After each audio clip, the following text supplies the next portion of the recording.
Hey everybody, Riot Mort here, back with the Inkborn Fables PBE rundown, and I am joined today by two of the designers that worked on their set, Sloan and Noemi. Sloan, you want to say hi? Hi. Great, perfect. That's all. Yeah, great. No, why I don't you got the script. elaborate a I got the little more? script. I like it. I like it.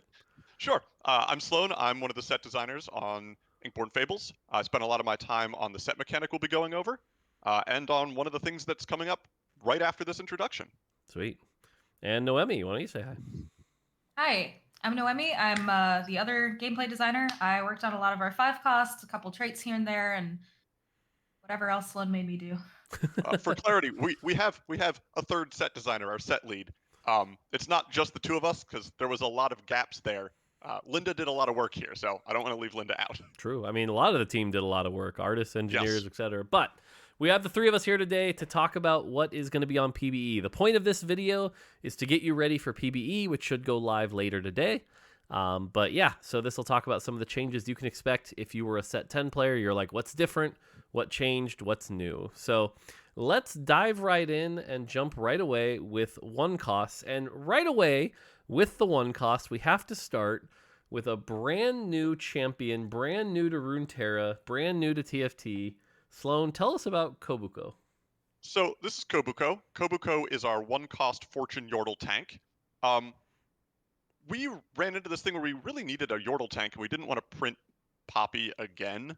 So we took the opportunity to do something we'd never done before and make a brand new character, not just for TFT, but for Runeterra as a whole.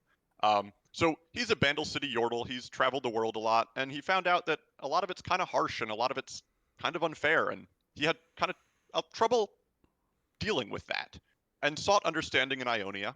He fell in love with the culture, the environment, the people, and kind of added his own Yordle eccentricity to that, and now travels the world seeking to help others find joy and value in life, and the same sort of joy that he's found.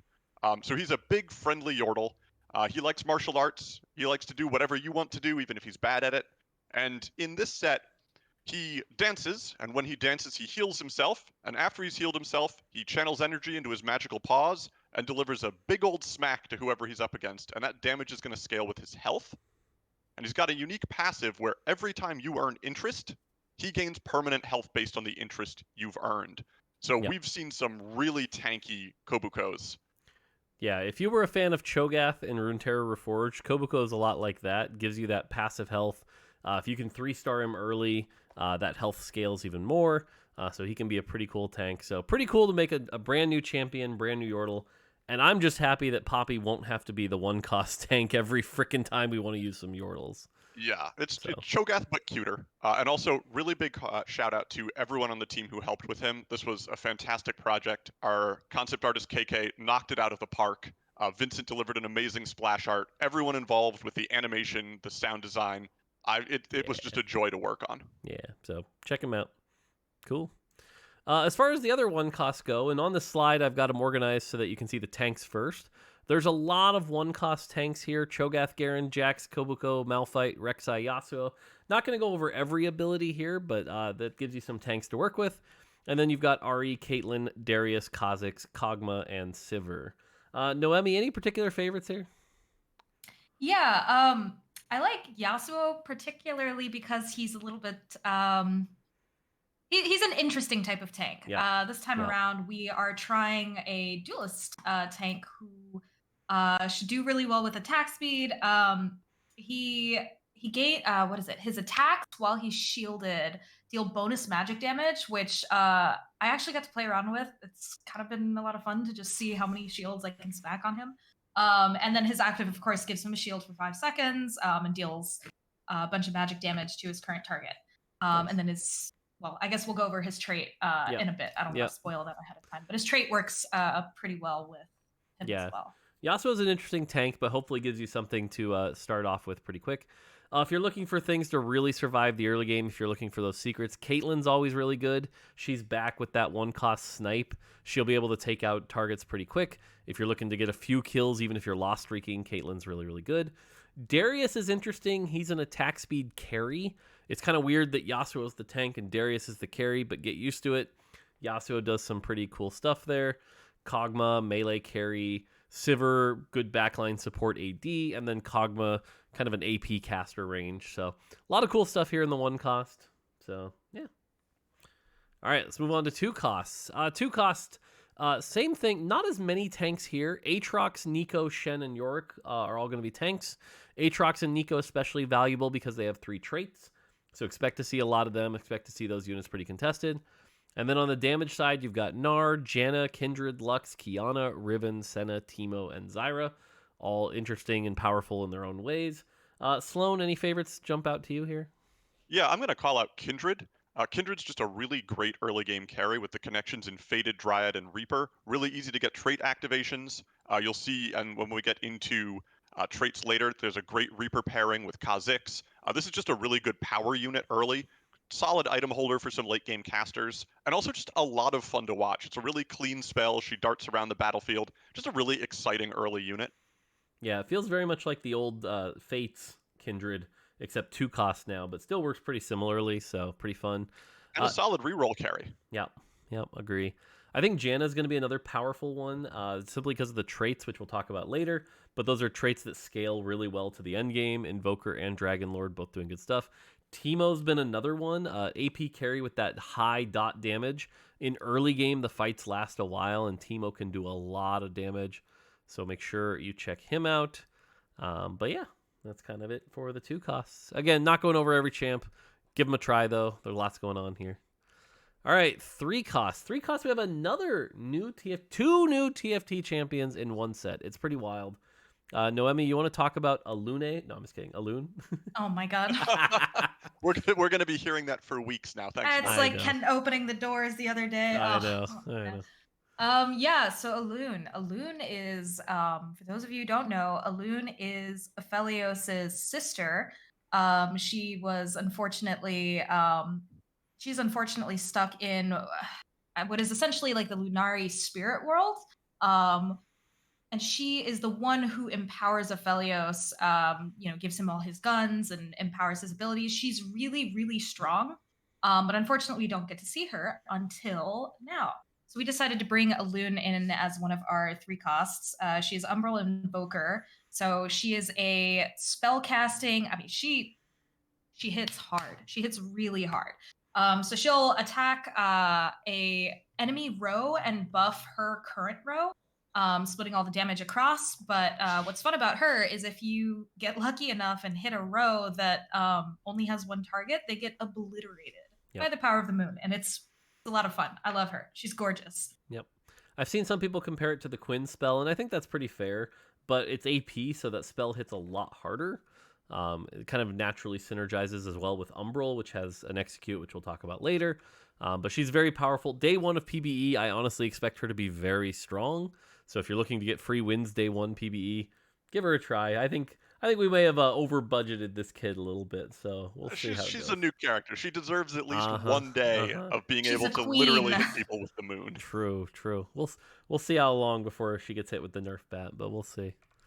On the other 3 cost side, again, 3 costs, a lot of tanks to work with here. Amumu, Diana is a tank. Alawi, Tom Kench. Tom Kench is a weird one. He's like a tank, but also does a lot of damage. Can kind of do both. Reminds me of the old Nunu, where if he has more health than somebody, he'll eat them, which does really cool. Thresh and Volibear on the tank side. And then Alune, Aphelios, Bard, Soraka, Tristana, Yone, and Zoe on the damage side.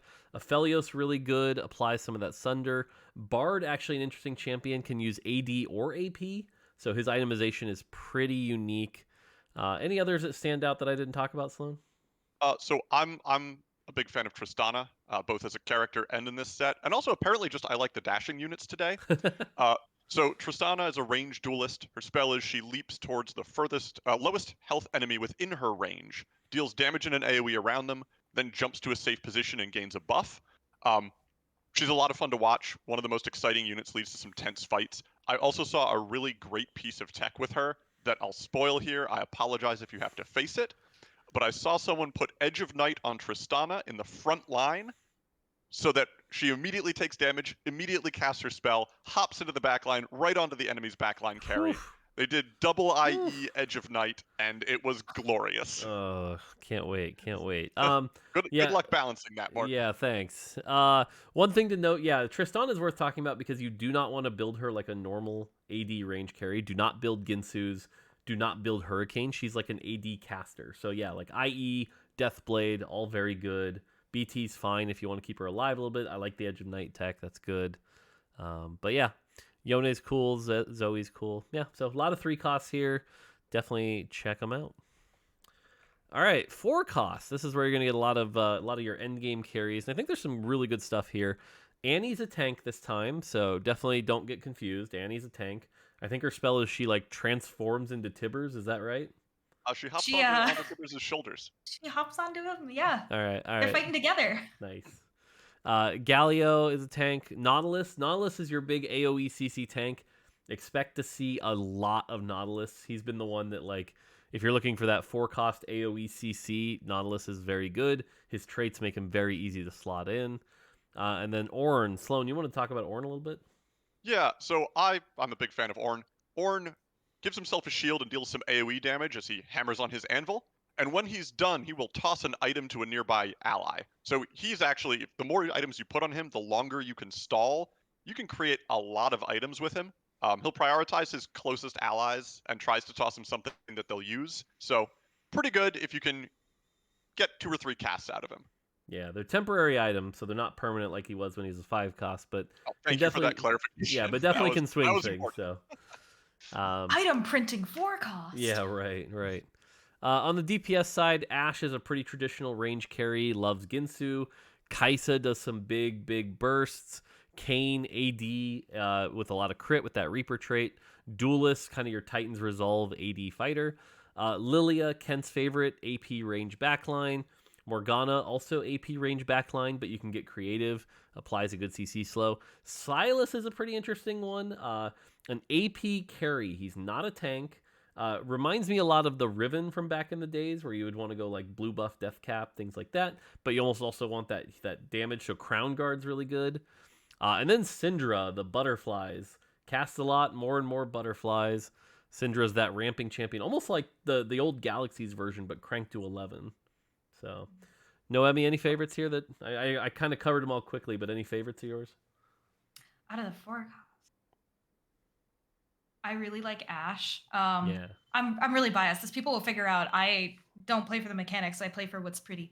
Ashe is so pretty. She I'm not even going to talk about the mechanics of her spell. Just the visuals are so cool. Actually, Sloan and another designer, Julian, who worked with us back in Monsters Attack, worked on this. I remember we talked about the idea. They came back. I was like, this is beautiful. She leans back and just fires like a volley of arrows that split across the targets. And it's really, really fun to watch Gwynsu's ramp up with that. Oh, I love her. She's great.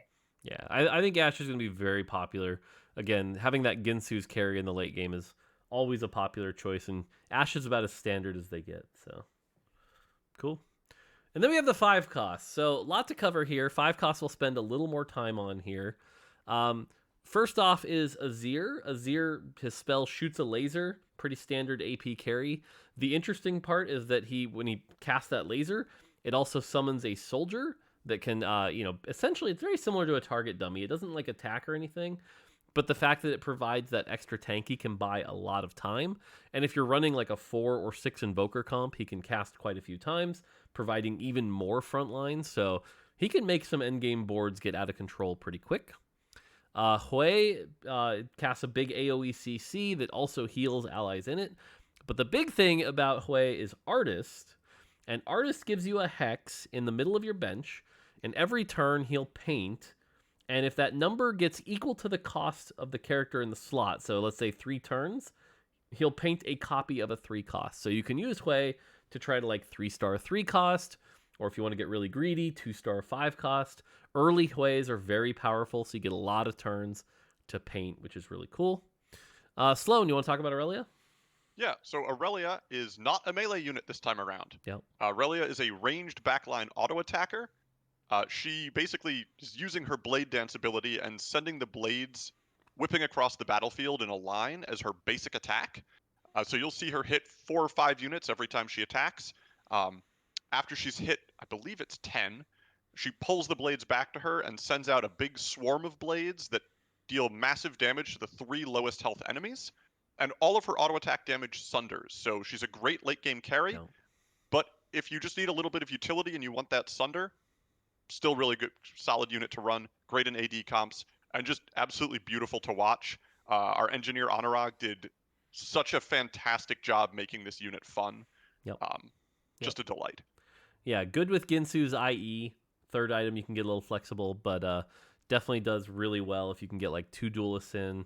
Can be a great endgame carry. She's one I expect day 1 of PBE to also be very strong. Caps late game boards really well. Speaking of strong, worth considering. Say that again. Yeah, sorry. Runans is worth considering. Her AD scales on attack speed. Yeah, that's true. Yeah, you're right. Runans is actually terrifying. pretty solid on her as well. Okay, speaking of scaling and capping endgame boards, Noemi, you want to talk about Lysandra? Yeah, I really cooked on this one.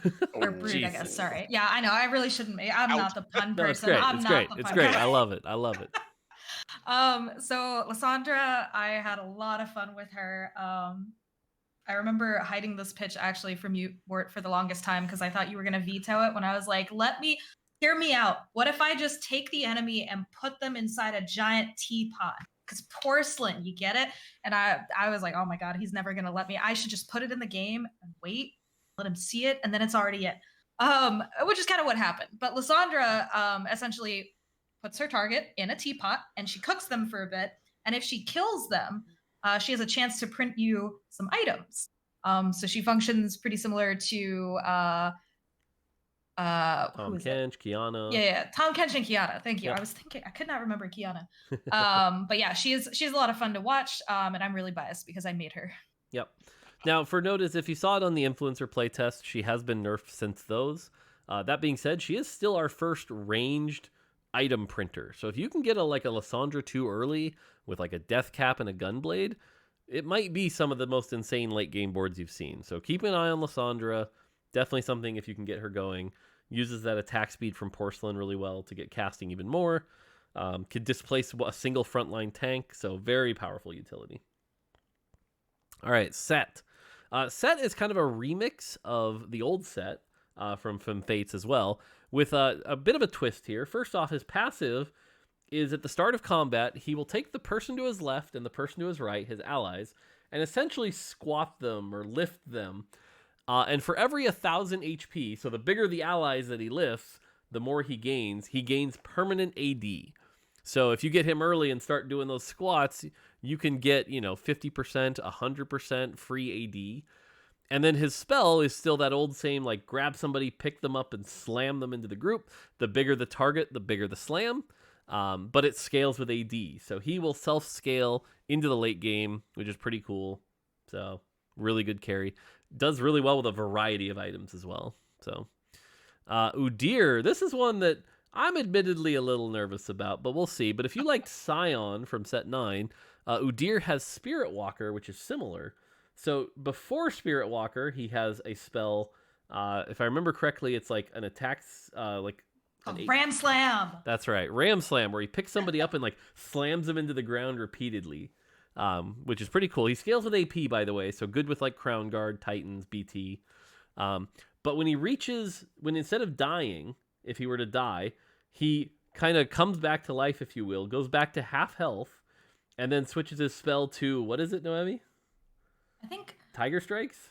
I think it's Tiger Strikes. I wanted it to be Bearware, but they said it sounded stupid, and they were right. You couldn't find any rhymes for tiger. I couldn't. It's hard. It's not my strength. But... True. But yeah, so he switches to Tiger. Now he's at 50% health, which is why I said BT is really good. But from there, it's a lot more attack speed and cleaving damage. So spell changes. But just the fact that he gets that extra boost of health makes him very powerful. So I expect to see a lot of Udyr. And then 2 more to cover here. Wukong. Wukong right now, I think he might come to PBE a little weak. We'll keep an eye on that for sure. But he is a great Heavenly Sage, which Linda worked really hard to get in there. Heavenly and Sage we'll talk about later. But great, every time he casts, he's got a very low mana cost, and he switches between 3 spells. I believe it's like the Knock Up, the Spin, and then the big slam. But every time he does the big slam, it gets longer and longer and longer. So that's going to, like, basically he has a ramping part to him as well. So good with, like, again, BT Titans, IE, stuff like that. But can do really well. Sage is going to give him that Omni Vamp as well. There's also a fun Easter egg that Linda put in. I'm not going to tell you what it is, but keep an eye on Wukong in combat. Every now and then, he's a bit of a trickster. All right. Good to know. No spoilers. No spoilers.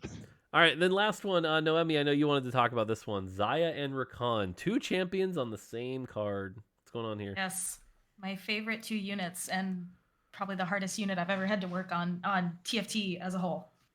I love and I hate them. So Xayah and Rakan are, if you remember... Set 6 Jace? Why can't I remember that? Yeah, thank you, 6. The set 6 Jace, Transformer, where Jace would change forms, front 2 rows, back 2 rows, he'd be different forms. This is kind of similar, except front 2 rows you'll get a Rakan, and the back 2 rows you'll get a Xayah. The reason they're together is that the other one that isn't active on the field will go and assist their partner on the side of the board. So if you have Rakan in the front line, Xayah will sit on the side. When Rakan casts a spell, Xayah will also cast her own spell to assist him. So they're a lot of fun. They're very flexible. Xayah is, what is she? Xayahs are, man, Mort, you gotta help me with items. I'm just not good at this. Xayahs are AD. I can cover carry. this part. Yeah, you gotta. Yeah, so Xayah is the backline AD with the trick shot. You're gonna want things like IE, Deathblade, pretty standard stuff. But that spell cast is gonna really, really hurt. Rakan, though, is a little unintuitive. Rakan is frontline, but he's not a tank. He is an AP carry. He's going to do a big AP damage, so you're going to want things like, Crown Guard and Death Cap, things like that. And then he's going to do that heal as well. It heals your allies. Scales really well with AP, though. And then we'll talk about Altruist later, but that's going to help. But yeah, so basically it's Xayah AD, Rakan AP is the really short version of this. That's my version. Nice. The version I need. And there's your 5 costs. So there's your champions. Now, obviously, champions are one part of the equation. We got to talk about traits. And there's a lot of traits to talk about here. Origins being the biggest. So right away, we've got Heavenly. Sloan, do you want to talk about Heavenly just a little bit here? Sure. So if you played Guild in Dragonlands, Heavenly's a little similar to that, only it has a reroll component to it. So Heavenly units each grant a unique stat to your team, but that stat increases by both your star level of the Heavenly unit and by the amount of Heavenly you're running. So you can really commit to it as a reroll vertical. You'll see those stats go up. You'll see the overall bonus go up. Your team will just get really strong. Or you can splash it in, since it's a 2, 3, 4, 5, 6, 7. You have a lot of flexibility. You can pick the Heavenly units that give the stats you want, play like 3 or 4 of them, and then like throw Ashe to the side as a carry if you want. Yeah, I mean, that's one of the cooler things is the fact that they're giving the whole team the buff, right? So it's like you can run like 5 Heavenly, and then the primary carry is not part of Heavenly, which opens up some really unique combinations here. So definitely a pretty cool trait. A lot of ways to play this one. If you're like me and you don't hit, it gives you a good out to be like, can't finish the reroll. But these 4 units are cool. Yep, exactly. They're good supportive units just for providing those extra traits, which can be really cool. Dryad, pretty standard trait here. It's one of our scaling traits here. Every time you get an enemy death, you're going to get more HP. This is going to grow pretty big.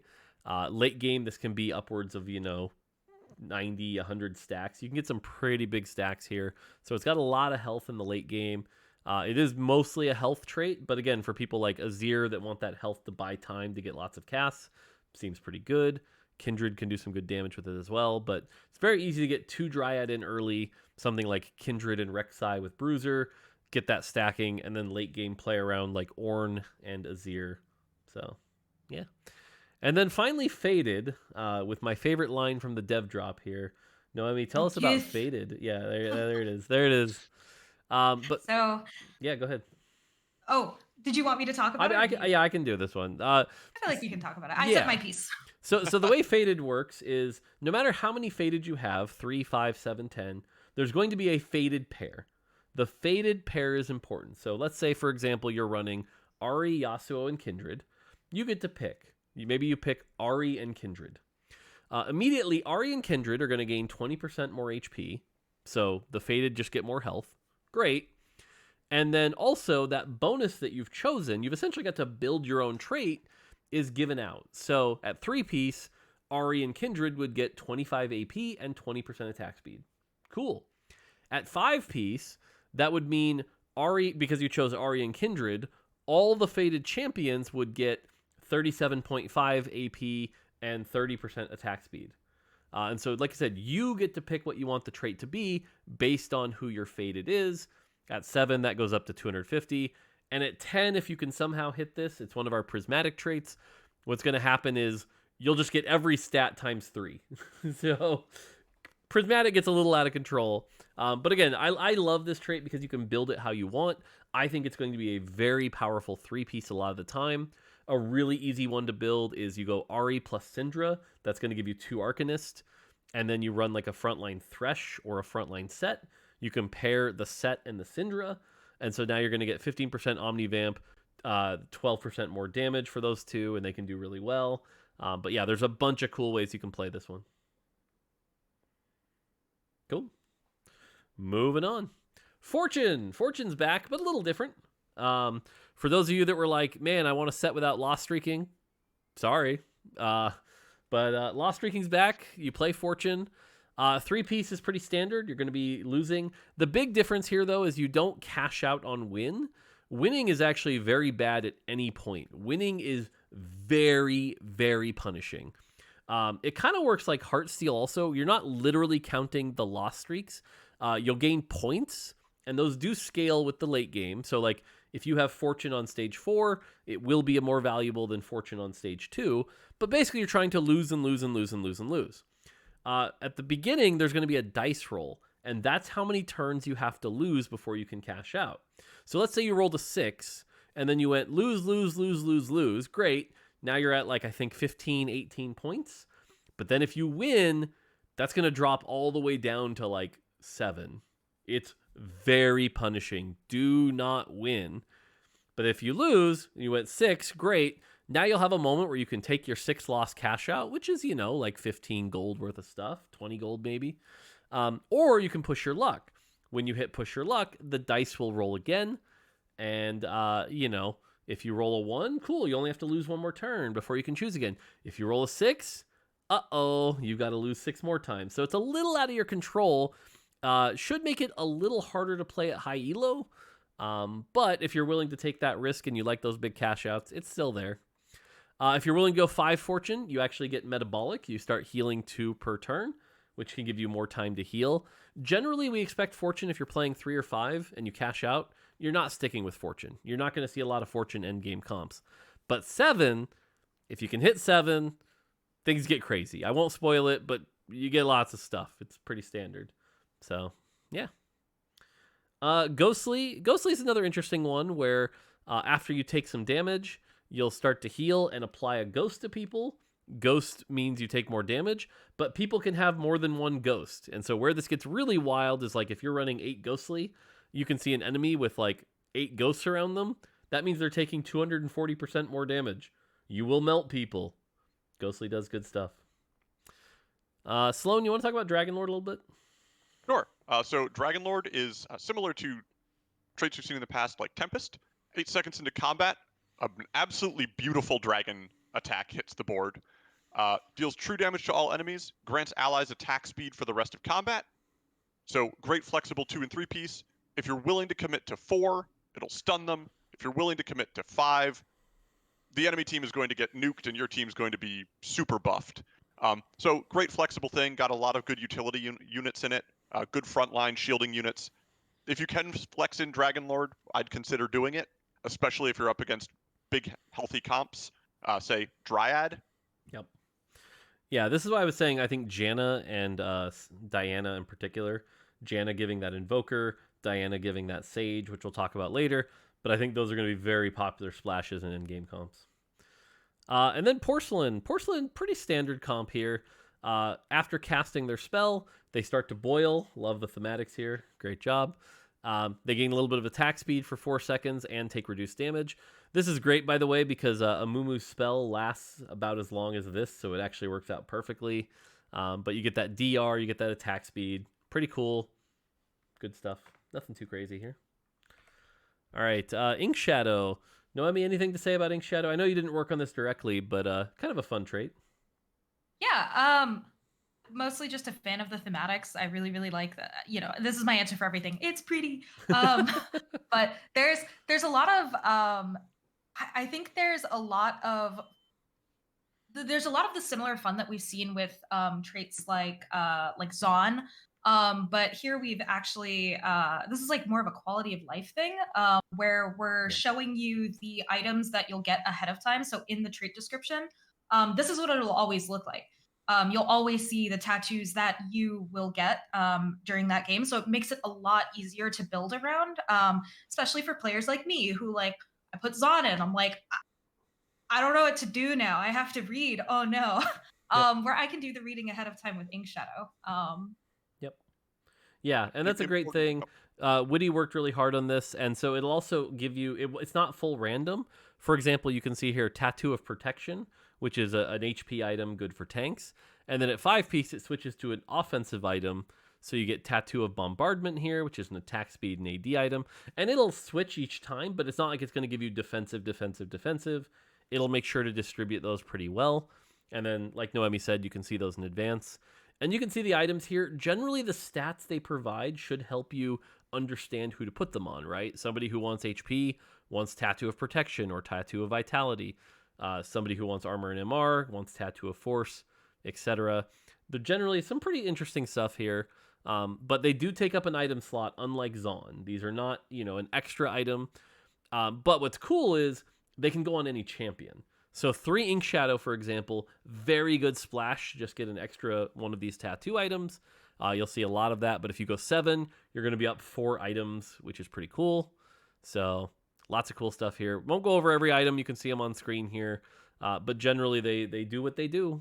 So, yeah. Worth noting, they will pop off of benched units. So if you play Ink Shadow 3 and you're like, I really want to put the Tattoo of Bombardment on whatever ranged carry I've got, and you find a better one later on, bench it, swap it. Yep. Go have fun. Yep. It's got that gadget scene property as well. So, yep. Also, props to the art team for these icons. I really, really like the icons. Are they pretty? They are very pretty. They are very pretty. I'm a fan. Nice. Cool. Moving on. Oh, Storyweaver. Noemi, you didn't work on this one, right? No. I would never work on it for like. I would never work on it for like 8 months of a set. No, never. Tell us about Storyweaver, Noemi. The Storyweaver is our summon trait. So Storyweaver will summon a hero named Kale, and evolve her as you go through trait breakpoints, and kind of tell her story. And the rest of the Storyweavers will gain max health as you go through. Pretty standard. What's cool about Kale is that she is a backline summon. We don't often do backline summons. I think the closest one would have been like Namzi. But even then, Namzi, she's beefy. She's tough. Kale is one of your standard squishy backline carries. But she gets to equip these unique items that you get when you pick these supportive effects, pick your combat effect. And what's really cool about her is if you manage to make it to her ascension, it's intentionally vague. She does some really cool stuff that I don't want to spoil, but you should try and make it all the way to her ascension. And then again, as with everything in this set, it's just gorgeous. But Kale also has a TFT unique kind of makeover that our artists work really, really hard on to kind of give her the full like summon treatment. And make her really, really fit into the Storyweaver line. So you should check her out. She's a lot of fun. Yeah, she's very good early, right? 3-piece, you basically get to pick from like a kind of like a Zeke's or Chalice effect or an Armor Shred effect. So you can pick what you need there. I think the AP one's actually pretty popular. Then at 5, and you start to actually make Kale stronger. So you can pick like ramping attack speed, bigger casts, or even a revive, which is pretty cool. And then at 7, that gets even stronger. So good stuff there. But you can build Kale the way you want. We'll have to see what players decide to go with. Yeah, we've seen some pretty interesting I almost thought it was a bug, because in some of the tests I saw, I was like, "I've never seen that combination before. What the heck?" Uh, so it's been really fun. Yep. All right, Umbral. Umbral gives hexes, but these are not random. There's basically either a left arc or a right arc. Otherwise, they're kind of always in the same spot in the shape of a moon. Any unit standing in those will get a shield. So pretty standard. You can put in your team in any formation. But Umbral units that are there will also get an execute. So having that, built-in execute can be really powerful. At 4-piece, that execute goes up to 20%, and you get a few more extra hexes so you can position better. At 6, the whole board illuminates, so now you don't have to worry about the silly positioning. And then 9 is one of our prismatics, where the execute goes pretty insane, and enemies start dropping loot from the moon, so cool stuff there. And then Mythic is a pretty standard one here, where you get some extra, HP, AD, AP, but after 4 turns of playing the unit, they ascend, or there's probably a better word for that isn't Kale's word, but they get bigger, and they get even more stats. So kind of like Warlord, but without the wins condition. You just have to play him for 4 turns. But there's a lot of Mythic champions, so a lot of easy ways to get into this comp. We are running out of words to say ascend. Get bigger. We use Mythic. We use Legendary. Someone needs to give us a better thesaurus. I can't wait for the get bigger, the trait. Roided at. I would play that. I would, if you told me this trait just makes units large every time. Yeah, we just call it large. Embiggen. Ooh. Oh no. Nice. All right, moving on. All right, so now we're on classes. Classes generally are where we try not to reinvent the wheel too much. Classes are meant to sort of be your familiarity. So I won't go too deep into these. Bruisers is back, gives your team 100 health for 2, more HP for 4 and 6. The one little twist this time, Sloan, you want to talk about Bruiser 8?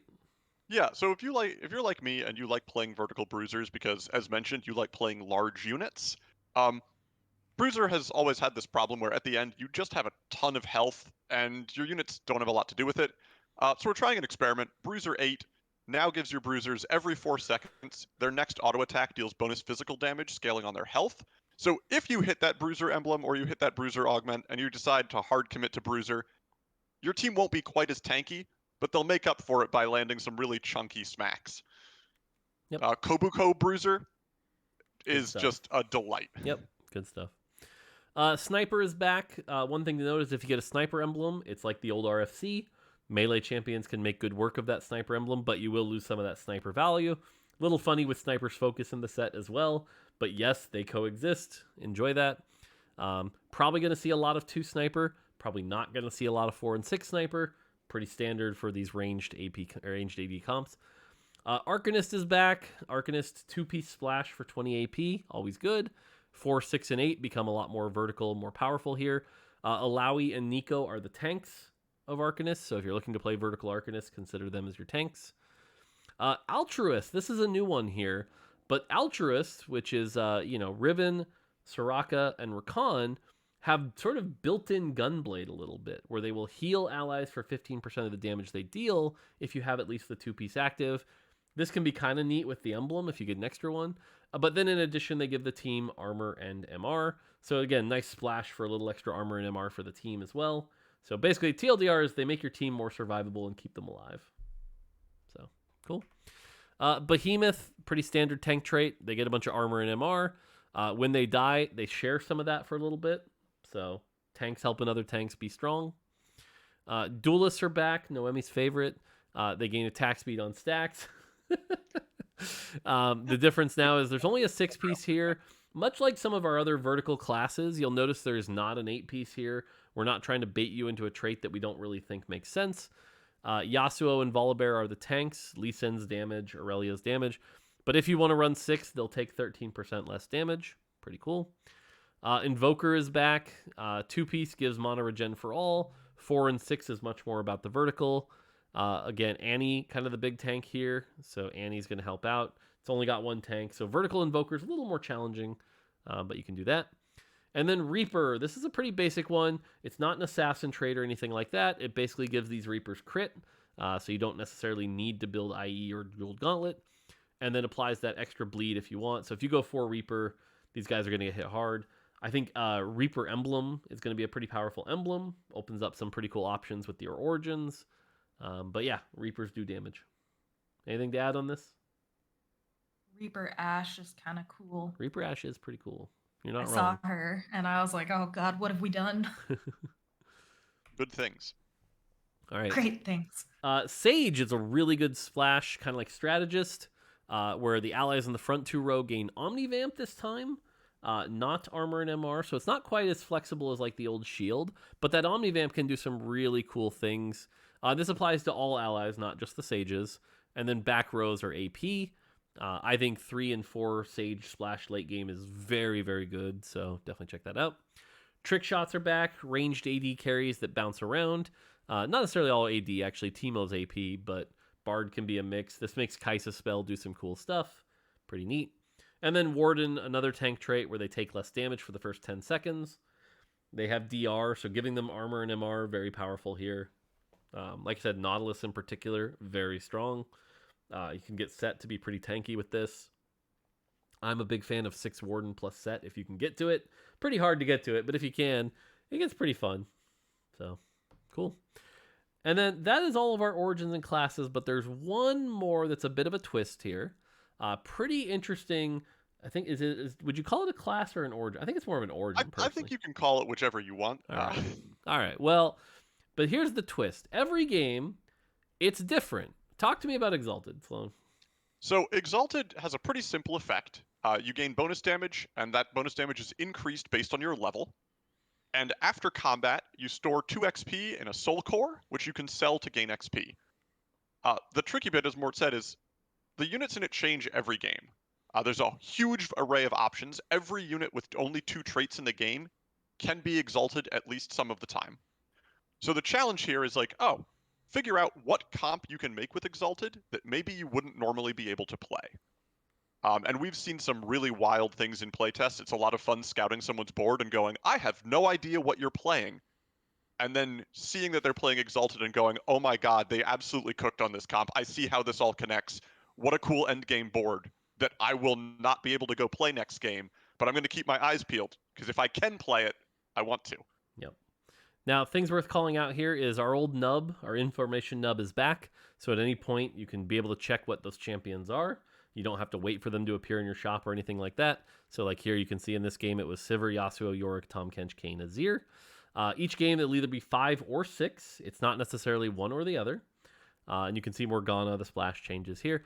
Now, the other thing to note here is this is not full random. We weren't silly enough to just be like, randomly pick 5 champions. We'll see what happens.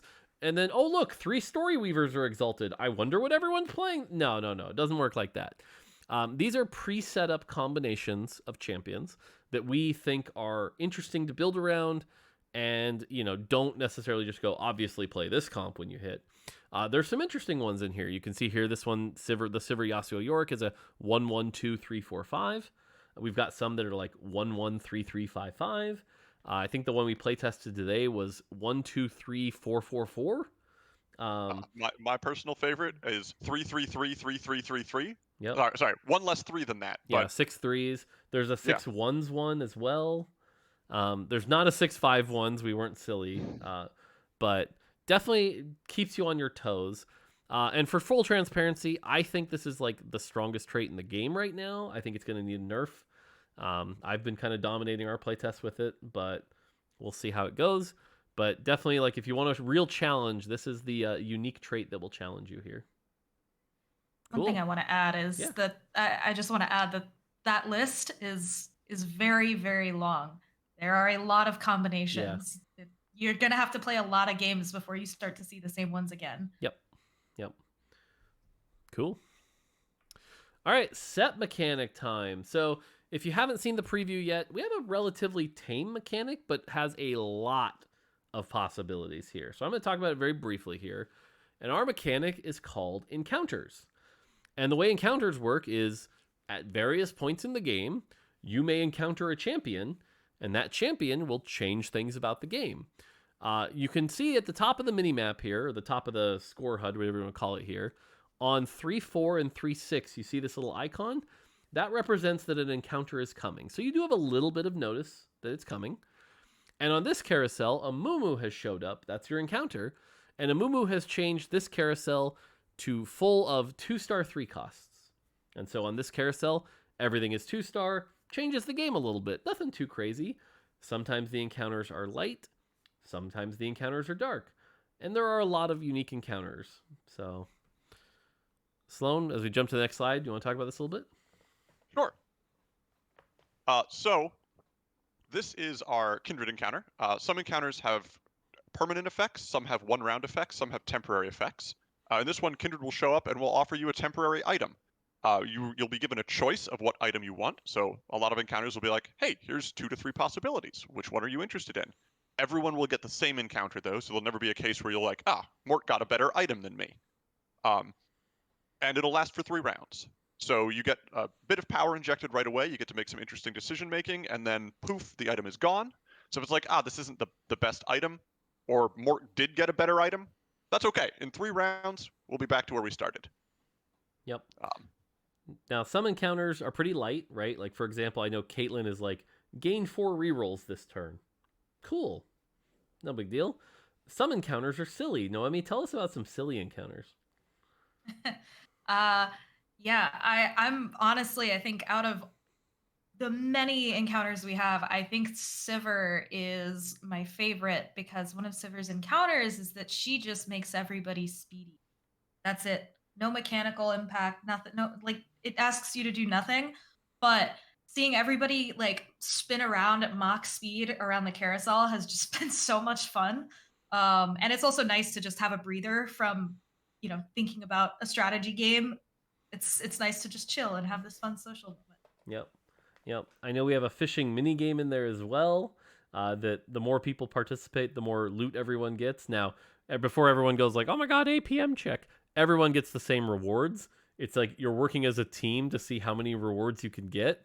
So if you want to sit there and do nothing despite the rest of the lobby, you can. But people have definitely done that in playtests. They get pinged a lot. Oh yeah. I also want to mention the Lilia one. I love the Lilia one.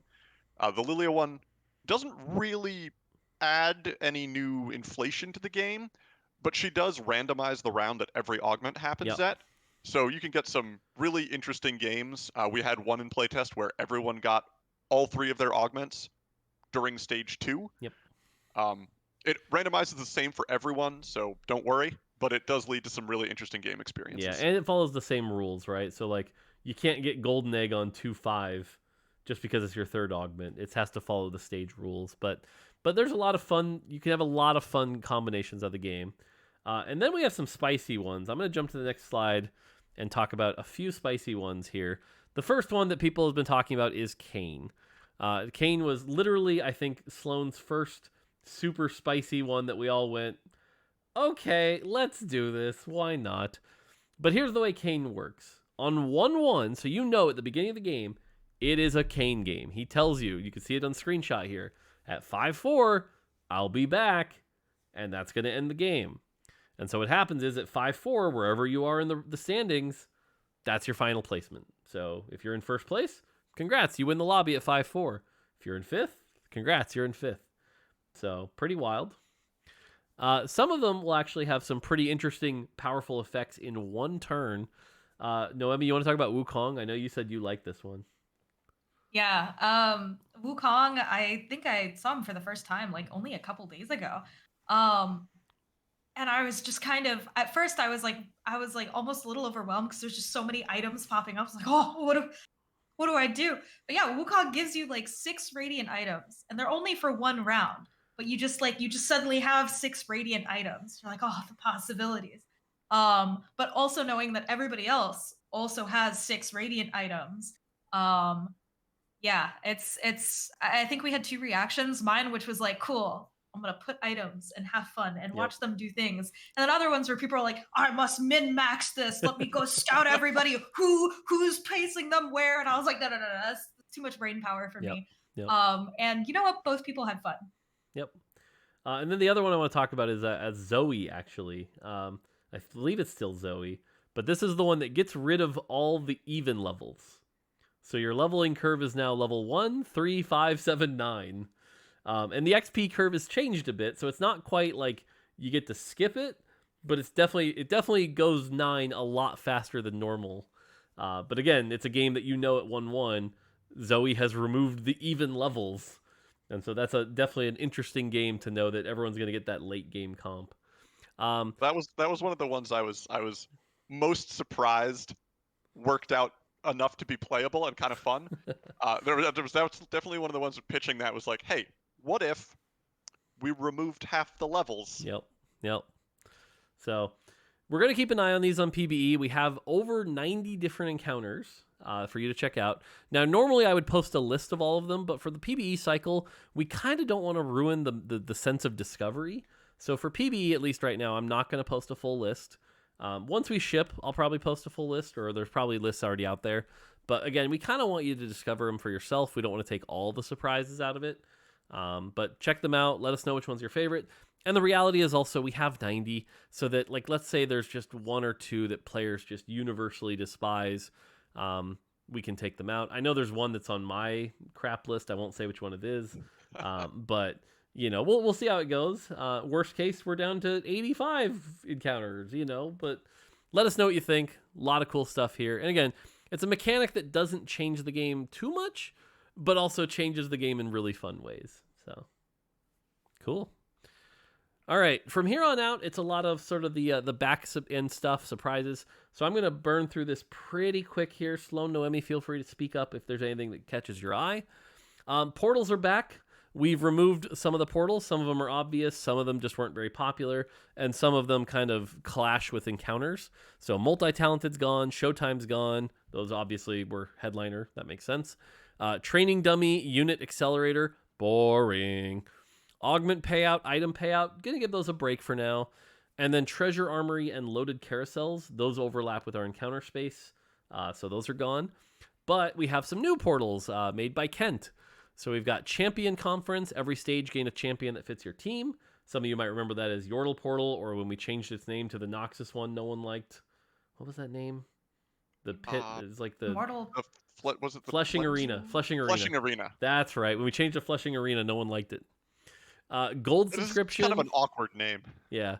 Gold subscription, which is just loot subscription, but you only get gold. It's a random amount of gold. Sometimes it's a little gold. Sometimes it's a lot of gold. Gold start with 6 gold. Anvil buffet. All items drop as component anvils. I love this one. This is one of my favorites. It's just like everyone kind of can get their best in slot. Feels pretty good. Wandering vendors. This is a weird one. Start with a training dummy with 2 permanently attached support items.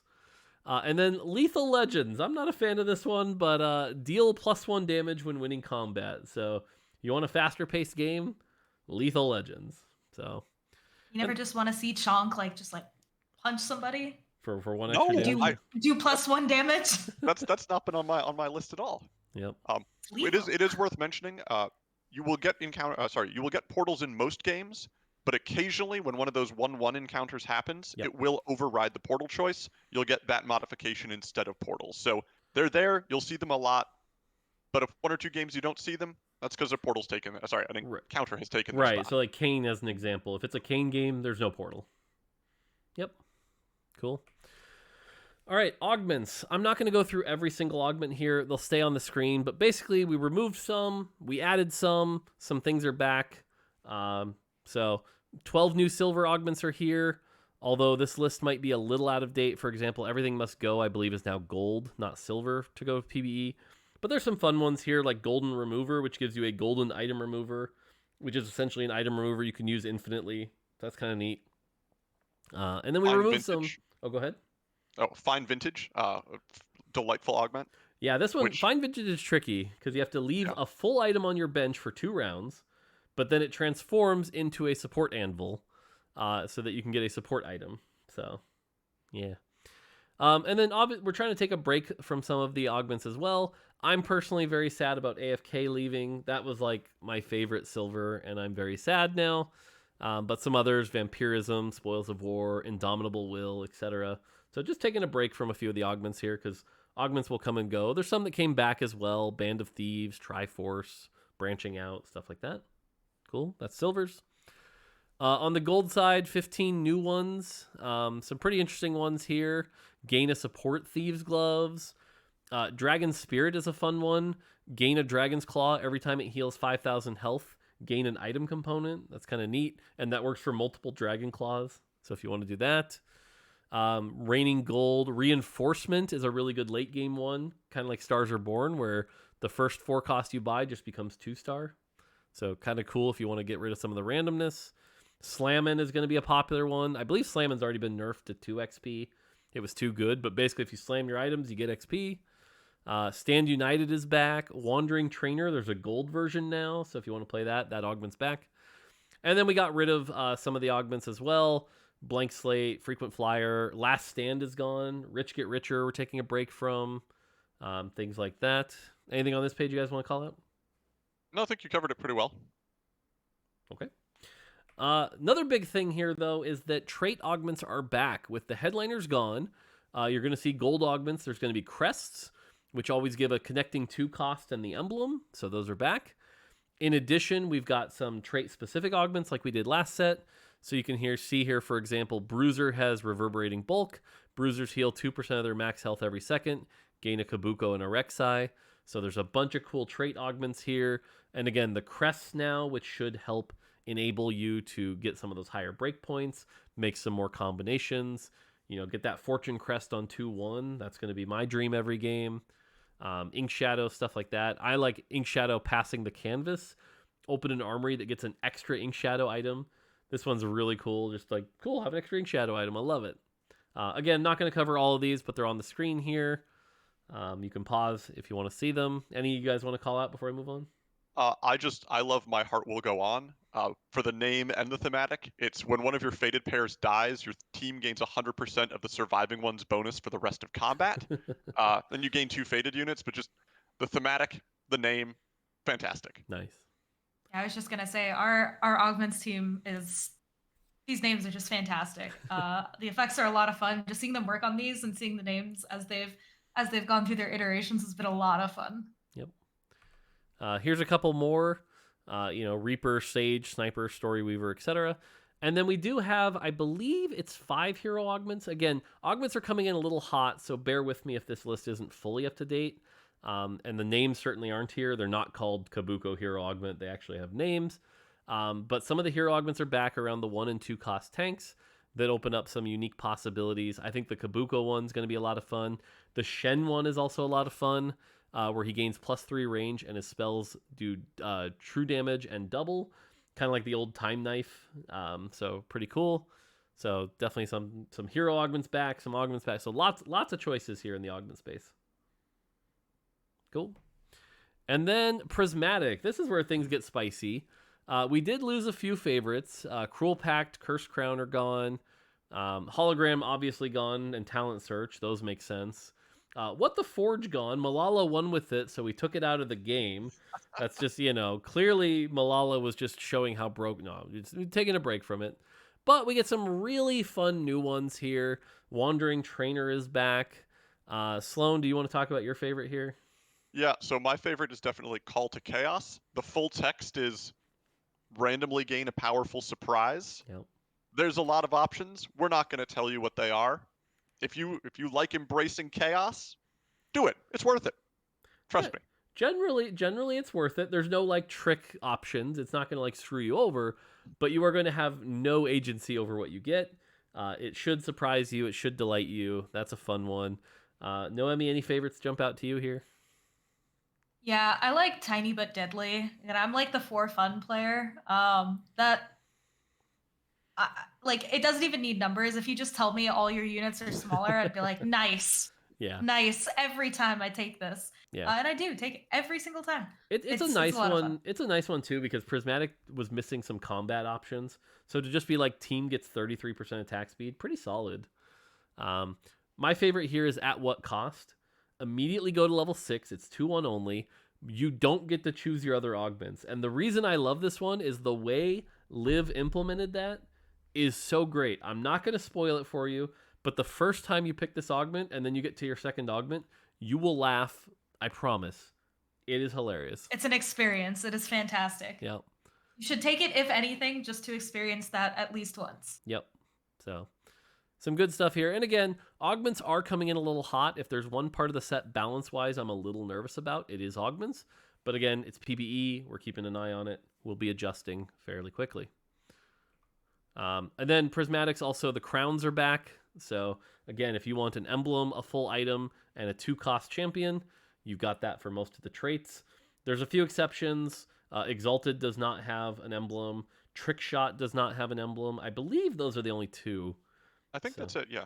Yeah, so, but everything else should have an emblem. You'll also notice hearts are not back. If we want you to go +1 trait, you're going to have to put a unit in. You're going to have to get the emblem. Really, the only way to sort of cheat the leveling curve is the Wandering Trainers. But otherwise, you need a champion to put the emblems on. The hearts are not back. Cool. System-wise, there are a few system changes. I know we talked about how bag sizes aren't changing. But that being said, with headliners gone, there are a couple changes. We're making level 8 and level 9 a little easier to hit. So level 8 to 9, level 9 and 10, so level 8 to 9 is going to go down 8 XP, so it should be a little easier to go to 9. And then 9 to 10 is also going to go down to 72. So we do want to see a little bit more exploration around level 10. Right now on live, it's like you go to 9, and then only once you've capped your entire board do you even consider 10, really. This should open that up a little bit more, so that should help. And then shop odds-wise, level 7 really wasn't standing out enough as the 3-cost reroll spot. We want to make sure that if you're one of 3-cost reroll, level 7 is the right spot. So level 7 is going to get more odds at 3 stars and a little less at 2, because 2 should be level 6. And then level 8, with headliners gone, we want to make sure you can get a few 2-star 4 costs before you move on to 9. So that's going to go up to 22%, taken out of the 4 costs, or the 3 costs. So again, level 7 is for 3 costs. Level 8 is for stabilizing your 4 costs. Those should be buffed a little bit on the odds. And then finally, spatulas on carousels have been reduced a little bit. So you're going to see a little less spatulas on carousels, especially with the new loot system and things like the prismatic orbs and gold orbs. You'll see them a little more from that system. So just trying to balance that out. Speaking of spatulas, our one item change in right now, Tactician's Crown has stats. It finally has stats. It's not a lot of stats, but you should equip your Tactician's Crowns now. They do something. That's it. It's fun. There might be a couple other small changes. They're not quite in yet. I know Tim was planning on buffing Zerat Portal and making it a little easier to use. It's not quite in for day 1 of PBE. But otherwise, the item system should be fairly consistent set to set. We don't want you to have to relearn that again. So items are items. Cool. And guess what, guys? That's it. We made it. We made it to the end of the PBE rundown. We did it in just over an hour. Not too bad here. So that's going to be what you're going to see on PBE.